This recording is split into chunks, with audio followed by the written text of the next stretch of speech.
Hi, and welcome back to the Maybe I Can podcast. I'm your host, Debbie Weiss, and I'm back here with another morning sprinkle of inspiration.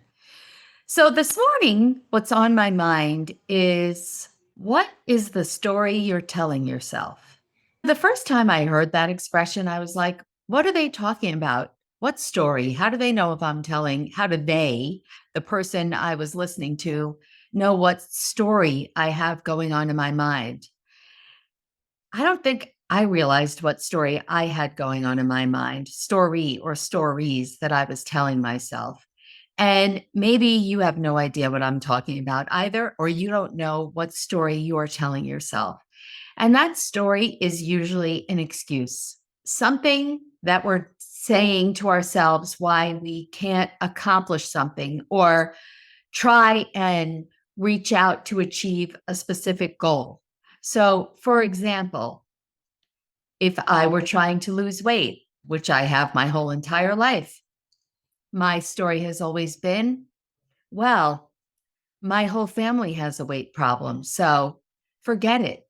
There's not a chance that I can. Or maybe it's my age now, right? How many of us in the post menopausal age will say, forget it. At this stage of my life, I can't lose weight. I try everything and nothing works. And if that's the story I'm telling myself, then why bother trying, right? It's not necessarily true, but it's a great excuse. Maybe it has to do with your age. Maybe it has to do with you don't think that you have the talent. Maybe it's I don't have any connection, so I'll never be able to meet Oprah, or I'll never be able to become an actor because I don't know anyone or anybody in the entertainment business. It's those kinds of things. It's too late. I'm too old. I don't have enough money. I wasn't brought up that way. I'm not smart enough. For me, that's another big thing now that I'm sharing all of my own little stories. Why would anybody want to listen to me? Maybe I don't have a PhD in this kind of stuff. So what do I have to say? You know what? They're lies.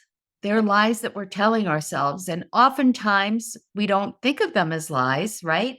Because it makes it easy to not try, easy to not go for our dreams, to not put ourselves out there and take that risk.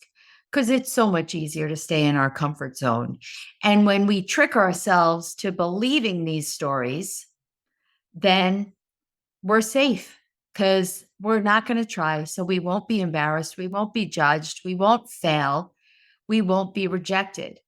But the problem is, you don't know what would happen if you did try, if you did stop telling yourself those stories, because you're the one who's limiting yourself, not anybody else, not your genes, not your lack of knowledge or your lack of connections or your appearance or you're too short or you're too tall or you're not pretty enough, whatever nonsense. And I say nonsense because most likely it is nonsense. You're telling yourself, let it go because you're stopping yourself from living the life that you are truly capable of. So I want you today to reflect on that. If you have a chance, open up a notebook and start writing. What story am I telling myself? And see what comes out. If not, then when you have a quiet time, taking a walk in the car, walking your dog like I do, reflect on that question. What story are you telling yourself? Okay, that's my inspiration for today. I'll see y'all tomorrow.